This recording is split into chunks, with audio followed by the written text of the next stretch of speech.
Welcome to Perfect Guardian, and I'll tell you the concept and significance of Ardhanarishvara. Have you ever heard of the god who is half man and half woman? The deity is popularly known as the Ardhanarishvara, meaning Lord who is half woman. You must be wondering as to what it implies. Is God a man or a woman? So let us find out about the concept of Ardhanarishvara. Now, Ardhanarishvara is an androgynous deity composed of Shiva and his consort Shakti, representing the synthesis of masculine and feminine energies. According to many scriptures, everything in this universe originates from Ardhanarishvara and goes back into Ardhanarishvara after completion of its lifetime. This view is supported by a lot of arguments. The Samkhya text state that there are two distinct fundamental eternal entities, the Purusha and the Prakriti. The Prakriti has three qualities: Sattva, purity or preservation; Rajas, creation; and Tamas, darkness of destruction. When the equilibrium between these qualities gets broken, the act of creation starts. Rajas quality leads to creation. Therefore, Purusha and Prakriti cannot exist independent of each other. They must exist together and in harmony in order to create. The Devi Bhagavad Purana says that Purusha means Shiva in material form, worshipped and meditated on Adi Shakti for thousands of years using the Bij mantra Klim.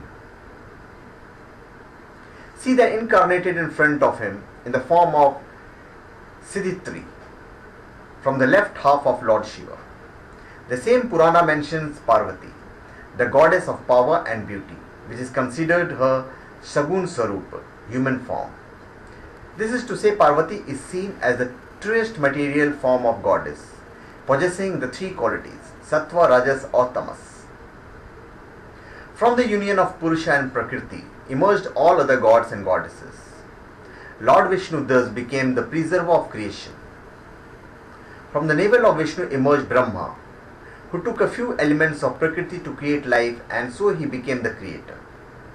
Shiva took the role of destroyer to facilitate new creation. Thus the whole trinity came into existence.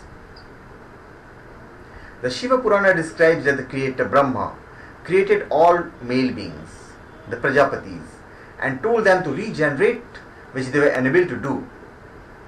Confronted with the slow pace of creation, Brahma was perplexed and asked Shiva for help. To enlighten Brahma of his folly, Shiva appeared before him as Ardhanarishvara. Brahma prayed to the female half of Shiva to give him a female energy to continue creation. The goddess agreed and created various female powers from her body, thereby allowing creation to progress. Coming back to the significance of Ardhanarishvara, the Ardhanarishvara personifies the dissolution of sectarian strains and the adoption of more holistic, all-embracing worldview. Ardhanarishvara signifies totality that lies beyond duality. The god is beyond the classification of male and female. It unifies all the dichotomies of universe. It represents two conflicting ways of life which are needed for life to be created. Therefore, none can exist without other.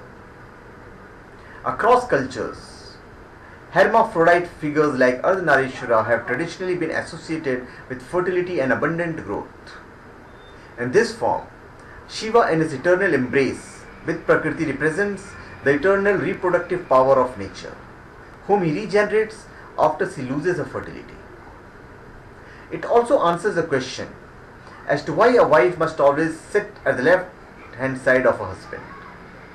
The wife traditionally sits to the left of the husband and is often called Vamangi, or the left-sided one.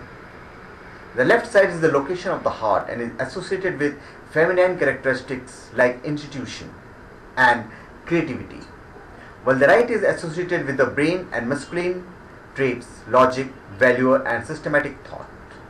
So thank you. Please subscribe to my channel Perfect Guardian and give your comment.